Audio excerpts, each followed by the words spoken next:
Welcome back. Class 10th English Lesson 3 First Flight. I am taking reading of the lesson. In last video, I have taught you first part. Now I am taking second part, the black aeroplane.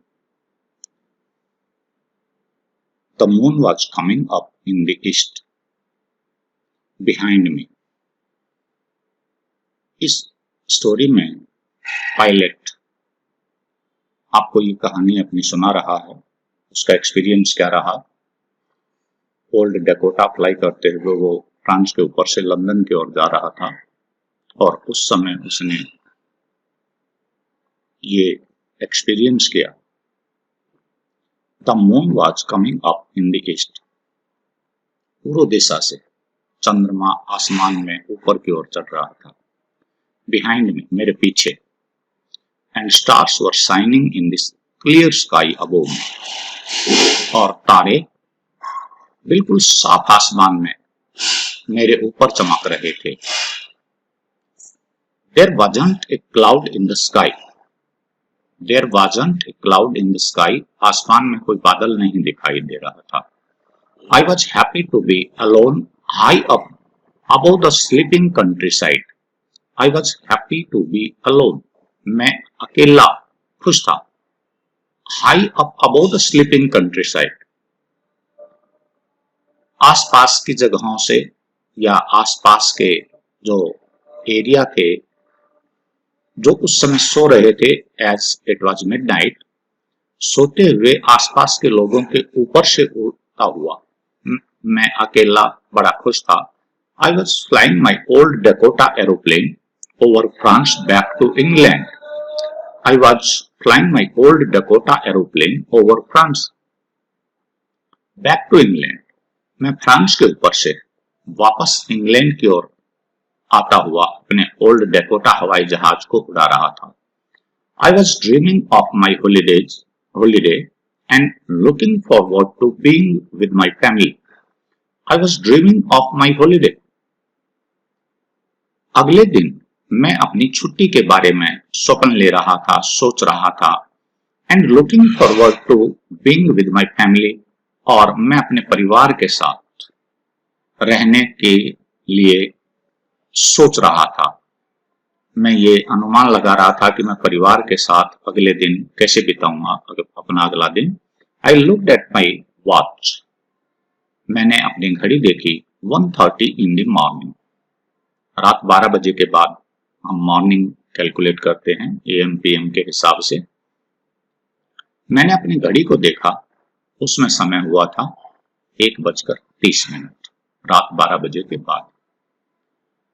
यहां कुछ हल्के फुल्के से आप देख रहे हैं past tense use हुआ है, सिंपल पास्ट, और कंटिन्यूअस टेंस यहां हम देख रहे हैं। कंटिन्यूएशन में आप देख रहे हैं पास्ट कंटिन्यूअस टेंस। वर्ब की फर्स्ट फॉर्म के साथ आप ING देख रहे हैं। ये कंटिन्यूइंग एक्टिविटी, लॉन्ग ड्यूरेशन जो एक्टिविटी होती है तो पास्ट कंटिन्यूअस टेंस का यूज वहां होता है to express long duration work which were in progress in past. जो पास्ट में चल रहे थे लॉन्ग ड्यूरेशन के काम। आसमान में बादल ऊपर चंद्रमा ऊपर चढ़ रहा था। ये लंबी ड्यूरेशन का वर्क है एक तरह कि बहुत तेजी से आसमान में चंद्रमा ऊपर नहीं चढ़ता। तारे चमकने का भी लंबा सा समय होता है रात भर। There wasn't a cloud in the sky. Simple past tense. No continuation of work. I was happy to be alone high up above the sleeping countryside. Sleeping countryside. Sleeping is used as gerund here. This is used as adjective. Half verb, half adjective. Countryside कैसी थी? वो सो रही थी।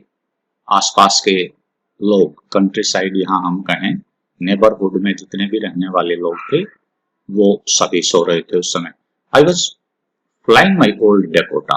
This is continuing activity as it was in continuation at the time of speaking. My old Dakota aeroplane over France back to England. I was dreaming of my. This is also a long duration work as having plans or thinking about something is thinking about something takes time, and looking forward to being with my family. I'm having a plan how I can spend my next day with my family. I looked at my watch, and this is short duration work used in past indefinite. Past indefinite, जहां short duration का काम हो, बहुत थोड़ा समय लगा हो, उसे हम पास्ट इंडेफिनिट से दिखाते हैं। ये पास्ट में होना चाहिए। नेक्स्ट पैराग्राफ में ले रहा हूं। As it was 1:30 in the morning, I should call Paris control soon. These are the words that pilot thought. I should call Paris control soon, I thought. मैंने सोचा मुझे पेरिस कंट्रोल टावर को संपर्क करना चाहिए, उनके पास टेलीफोन करना चाहिए। As I looked down past the nose of the aeroplane. Nose of the aeroplane का कॉकपिट में जब पायलट बैठते हैं तो राइट और लेफ्ट की ओर हल्के से विंडो पेन्स की तरह ग्लासेस होते हैं जहां से आप स्पेस को देख सकते हैं, स्काई को देख सकते हैं। उसे नोज ऑफ एरोप्लेन बोला जा रहा है। नोज ऑफ एरोप्लेन, बाकी ऐसा कोई नहीं होता कि हवाई जहाज में नाक होता हो। नोज ऑफ एरोप्लेन है। एरोप्लेन का जब आप कोई फोटोग्राफ देखेंगे तो कॉकपिट के लेफ्ट साइड और राइट साइड जो ग्लास पेन्स होते हैं और वो आर पार देखने के लिए, तो उनको नोज ऑफ एरोप्लेन बोला जा रहा है। As I looked down past the nose of the aeroplane, मैंने हवाई जहाज के खिड़की से मैंने पीछे looked down past the nose of aeroplane, हवाई जहाज के कॉकपिट में बाहर देखने वाले शीशे के अंदर से जब मैंने नीचे देखा, I saw the lights off the big city in front of me.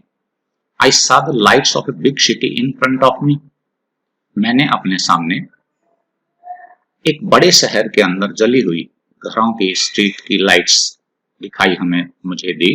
I switched on the radio and said, मैंने अपना रेडियो ऑन किया, switch on the radio and said Paris control Dakota DS-088 here, can you hear me? I'm on my way to England, over. This is just like a conversation that you might have heard in police patrol gypsies. They say alpha beta, alpha alpha Charlie, just like such coding up there. Paris control Dakota DS-088 here, can you hear me? I am on my way to England, over. उसने अपने radio संदेश में Paris control tower को अपना introduction दिया। This is Dakota DS-088। Dakota एक passenger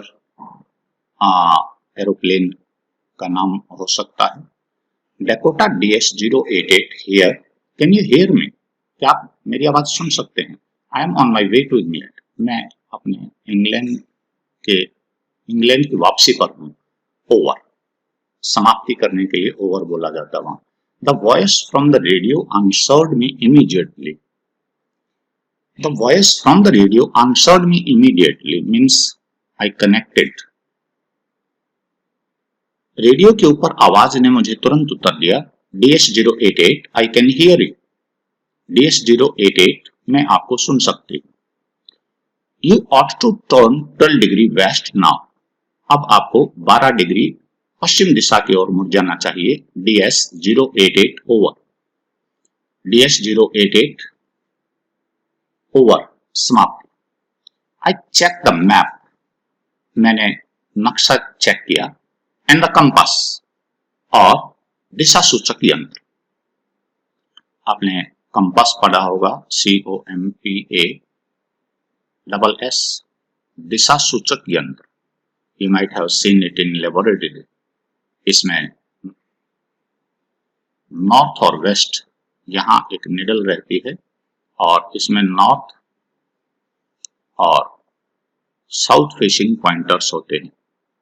ये freely suspended होता है और एक डायल की तरह मूविंग कंडीशन में ये रहता है। इस तरह एरो हेड बने हुए होते हैं नॉर्थ और साउथ की ओर। एक पॉइंटर इसमें रेड होता है, साउथ की ओर इंडिकेट करता है। एक तरह वॉच की तरह का बना हुआ सर्कुलर, जिसके ऊपर दिशा लिखी हुई होती है, डिग्रीज लिखी हुई होती हैं, उसे कंपास बोला जाता है। हिंदी में इसे हम कहते हैं दिशा सूचक यंत्र। दिशा सूचक यंत्र। ये अक्सर आप ठीक रास्ता ले रहे हैं कि नहीं, गलत रास्ते तो नहीं जा रहे, आसमान में, समुद्र में ये काफी नेविगेशन के टाइम काम देते हैं। I checked the map and the compass, switched over to my second and last fuel tank. How many fuel tanks Dakota DS-088 has? Dakota 088 has 2 fuel tanks. As the pilot said, I switched over to my second and last fuel tank. मेरे पहले tank का तेल समाप्त होने के बाद मैंने अपने दूसरे टैंक का तेल खोल दिया था। अब मेरे जहाज में तेल दूसरे टैंक से चलना शुरू हो गया था। And turn the Dakota 12 degrees west towards England, और मैंने डेकोटा की दिशा 12 डिग्री पश्चिम दिशा की ओर, इंग्लैंड की ओर मोड़ दी। As told by the controller, जैसे फ्लाइट कंट्रोलर ने उसको आदेश दिया था पेरिस कंट्रोल टावर से, you have to turn 12 degree west, तो उसी के अनुसार उसने इंग्लैंड की ओर जाते हुए इंग्लैंड को जाने वाला रास्ता लिया, वहां से 12 डिग्री वेस्ट वो मुड़ गया।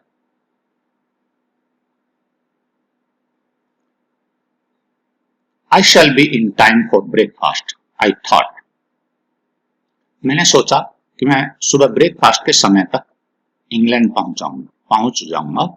एक गुड बिग इंग्लिश ब्रेकफास्ट, और वहां जाकर एक बहुत शानदार सा, जैसे इंग्लिश लोग हैवी ब्रेकफास्ट लेते हैं उसी तरह का एक बढ़िया सा ब्रेकफास्ट करूंगा।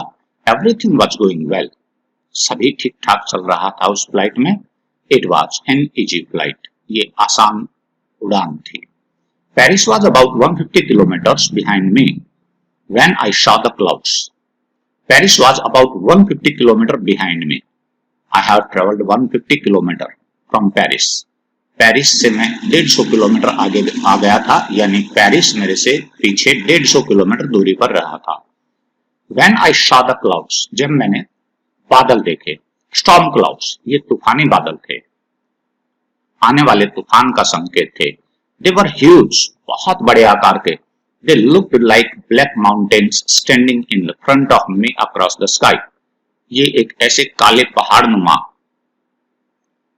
आकार के दिखाई दे रहे थे, जैसे काला पहाड़ मेरे सामने खड़ा हो आसमान के दोनों तरफ।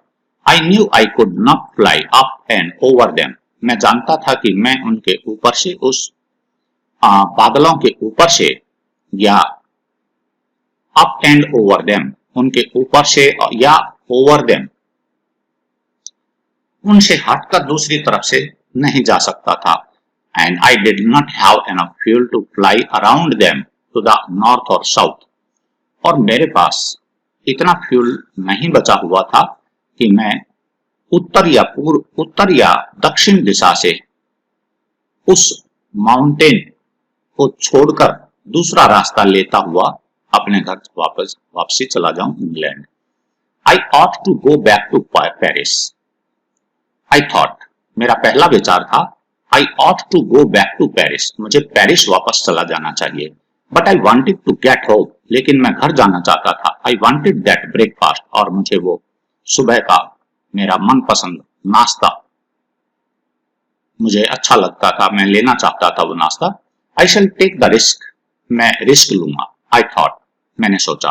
And flu that old Dakota straight into the storm, और मैंने सीधा ओल्ड डेकोटा 088 को तूफान के अंदर से चलाया। Inside the clouds everything was suddenly black, बादलों के अंदर हर चीज अचानक काली दिखाई देने लगी थी। As there was less light, it was impossible to see anything outside the aeroplane. Aeroplane के बाहर कुछ भी नहीं दिखाई दे रहा था।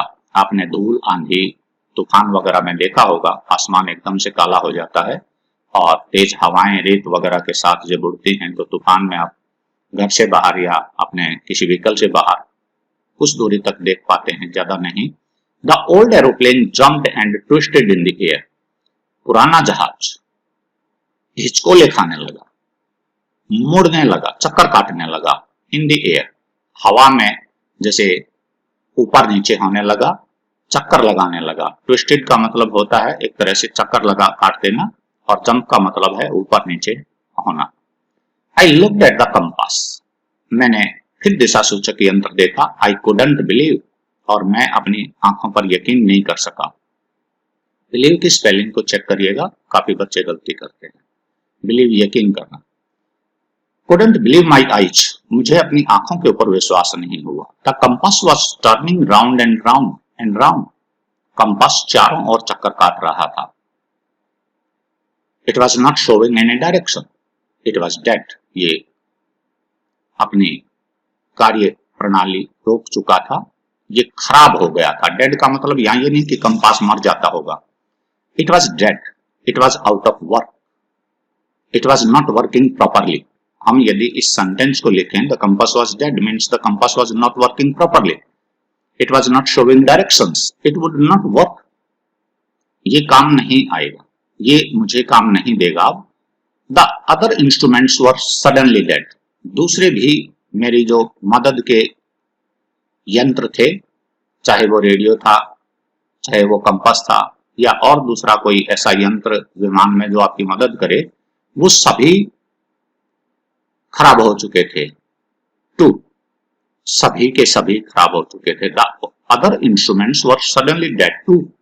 आई ट्राइड द रेडियो, बाकी के इंस्ट्रूमेंट्स भी मेरे समाप्त हो गए थे। अब मैंने रेडियो की कोशिश की, रेडियो ऑन करने की कोशिश की।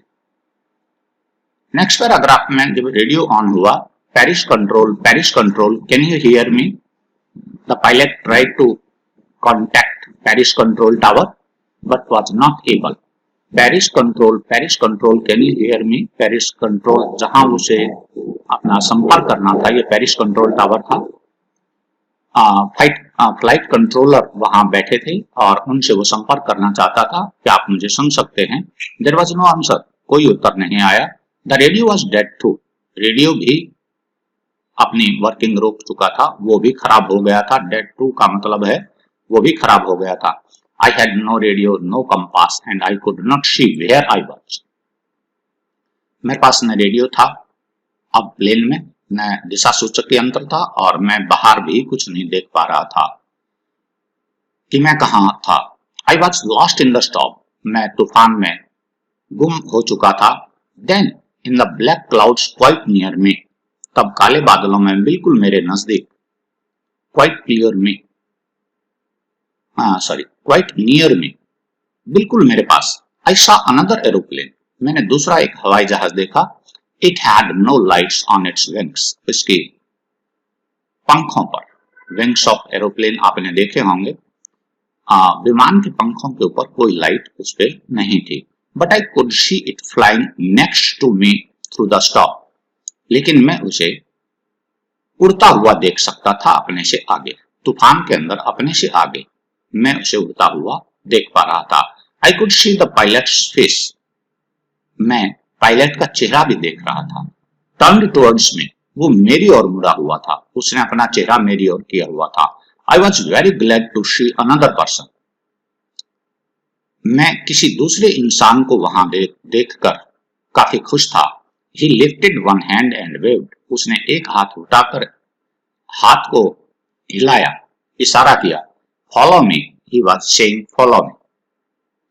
वो हाथ से ये इशारा कह रहा था, आवाज तो हवाई जहाज में नहीं सुनती है, हाथ उठाकर वो follow me का इशारा उसकी ओर कर रहा था. He knows that I am lost, I thought. He is trying to help me. सामने वाले एरोप्लेन का पायलट जानता था कि मैं गुम हो चुका हूं और अब वो मेरी मदद करने की कोशिश कर रहा था. Next paragraph. He turned his aeroplane slowly to the north. उसने धीरे धीरे अपने हवाई जहाज को उत्तर दिशा की ओर मोड़ा. In front of my Dakota, मेरे डेकोटा के सामने. So that it would be easier for me to follow him. ताकि उसको उसके पीछे पीछे चलना मेरे लिए आसान हो जाए. I was very happy to go behind the strange aeroplane. मैं उस अजनबी जहाज के पीछे जाके बड़ा खुश था. Like an obedient child. एक आज्ञाकारी बच्चे की तरह. जैसे छोटा बच्चा होता है, उसके पेरेंट्स जैसा चाहते हैं, इधर आओ उधर जाओ, तो उसे हम कहते हैं आज्ञाकारी बच्चा. तो आज्ञाकारी बच्चे की तरह पायलट ब्लैक एरोप्लेन को फॉलो कर रहा था. After half an hour, the strange black aeroplane was still there in front of me. आधे घंटे बाद The strange black aeroplane was still there in front of me. They continued their journey for more than half an hour. काला हवाई जहाज अभी भी मेरे सामने था. In the clouds, तूफान के अंदर, बादलों के अंदर. Now, अब there was only enough fuel in the old Dakota's last tank to fly for the 5 or 10 minutes more. अब ओल्ड डेकोटा के फ्यूल टैंक में यानी पेट्रोल टैंक में केवल उड़ान भरने के लिए 5 से 10 मिनट तक उड़ान भरने के लिए तेल बचा हुआ था. I was starting to feel frightened again. और केवल 5 से 10 मिनट का फ्यूल देखकर, बचा हुआ है ये देखकर, मैं एक बार फिर डरने लगा था. एक बार फिर डर मेरे ऊपर हावी हो गया था. What will happen after 5 to 10 minutes? But then he started to go down and I followed through the storm. और तब उसने नीचे की ओर जाना शुरू किया और मैं उसके पीछे पीछे तूफान में चलता रहा. Suddenly I came out of the clouds. अचानक मैं बादलों के अंदर से बाहर निकला and saw 2 long straight lines of lights in front of me. और 2 लंबी सी सीधी कतार रोशनी की. आप हाईवे किसी रनवे को देखते हैं तो इस तरह की लाइटें दूर से दिखाई देती हैं, स्ट्रेट वे, और ये इंडिकेट करती हैं किसी पायलट को कि आपको इन दोनों के बीच में आना है. इस तरह की रनवे की लाइटें होती हैं और ये रनवे की लाइट के ऊपर आप एरोप्लेन को लैंड करते हैं. ये काफी दूर से, कई किलोमीटर से विजिबल होती हैं और जैसे ही कोई पायलट इन लाइट्स को देखता है तो यहां पर एरोप्लेन लैंड करना उसके लिए उस समय सेफ होता है, क्योंकि बाकी की ये लाइट विजिबल नहीं होती, ब्लिंक नहीं करती उस समय, अदरवाइज ये ऑफ कर दी जाती हैं. तो ये ब्लिंकिंग लाइट्स जो उसे दिखाई दे रही थी रनवे की. Suddenly I came out of the clouds and saw 2 long straight lines. I have indicated these long straight lines of lights in front of me. अपने सामने मैंने एयरपोर्ट के ऊपर 2 लंबी सी रोशनी की कतार देखी. It was a runway. ये रनवे था. An airport. शायद ये हवाई अड्डा था. I was safe. और मैं शायद सुरक्षित था. These are sign of exclamations. He was surprised to see the runway, airport, and he was thinking that he was safe. He couldn't believe. I turned to look for my friend in the black aeroplane. मैं black aeroplane में बैठे हुए अपने मित्र की ओर देखने के लिए मुड़ा. But the sky was empty. लेकिन पीछे आसमान खाली था. There was nothing there. मेरे पीछे आसमान में कुछ नहीं था. The black aeroplane was gone.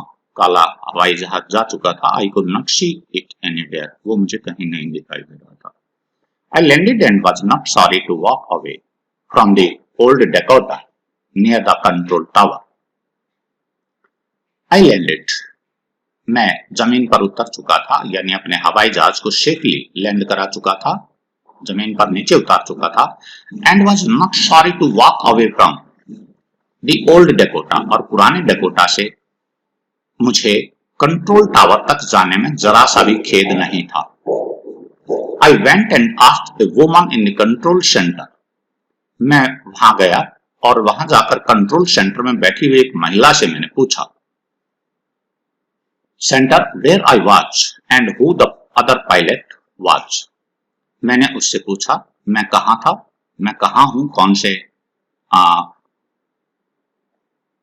Aeroplane base पे जिसे हम कह सकते हैं, कौन से हवाई अड्डे पर मैं हूं, और मेरे साथ जो दूसरा हवाई जहाज उड़ रहा था उसका वो कहां है, उसका पायलट, यानी मुझे जिसने मदद की थी उस हवाई जहाज का पायलट कौन था और इस हवाई अड्डे का नाम क्या है, मैं कहां हूं। आई वॉन्टेड टू से थैंक यू, मैं उसे धन्यवाद देना चाहता हूं, who saved my life. She looked at me strangely, very strangely, and then laughed. उसने मेरी ओर अचरज भरी निगाहों से देखा और वो हंसी। Another aeroplane, दूसरा हवाई जहाज, up there in the storm, ऐसे तूफान में ऊपर। No other aeroplane were flying tonight. आज रात कोई हवाई जहाज उड़ान नहीं भर रहे हैं। Yours was the only one I could see on the radar. तुम्हारा अकेला हवाई जहाज था जो मैं रडार के ऊपर देख पा रही थी। So who helped me to arrive there safely? Without a compass or a radio and without any more fuel in my tanks. मुझे किसने मदद की ताकि मैं सुरक्षित जमीन पर नीचे उतर आऊं? न मेरे पास दिशा सूचक यंत्र था, न रेडियो था। And without any more fuel in the tanks. और यहां तक कि मेरे पेट्रोल टैंक में अधिक मात्रा में तेल नहीं बचा हुआ था। Who was the pilot on the strange black aeroplane? उस अचंभित करने वाले काले से हवाई जहाज में पायलट कौन था? Flying in the storm, जो तूफान में उड़ रहा था, without lights, और जिसमें रोशनी भी नहीं थी।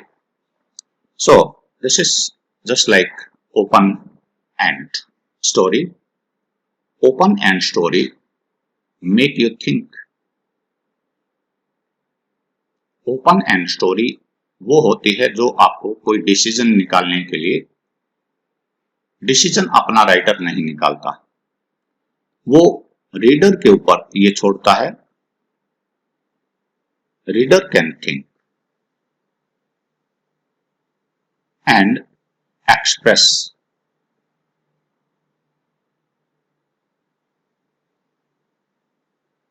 The reason behind it.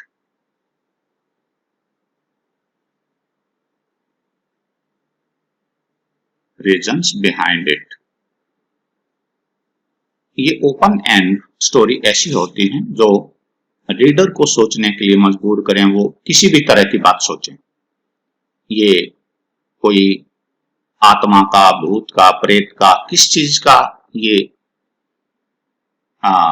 विचित्र सा जो मदद करने की स्थितियां थी, ये पायलट को कैसे दिखाई दिया? इस एरोप्लेन को कौन उड़ा रहा था? क्या वो सचमुच इस तरह से तूफानों में घिरे हुए हवाई जहाज के पायलटों की मदद करता था, या वो कोई आत्मा थी, या कोई क्रैश्ड प्लेन का पायलट था, या it is the figment of the mind of pilot? क्या ये पायलट की दिमागी परिकल्पना थी कि उसने सिर्फ सोच लिया और वो चलता रहा, या उस पायलट की कोई शरारत थी कि आके उसने नीचे ऐसा बताया कि वो नेम एंड फेम चाहता हो कि एक ऐसा ऐसा पायलट है हमारे पास जिसने एक स्ट्रेंज ब्लैक एरोप्लेन देखा है। तो ऐसी स्थितियों में इसे ओपन एंड स्टोरी हम कहेंगे, और इन question answers you have to think yourself and you have to explain the reason behind it. So thank you very much for reading with me, and I will take question answer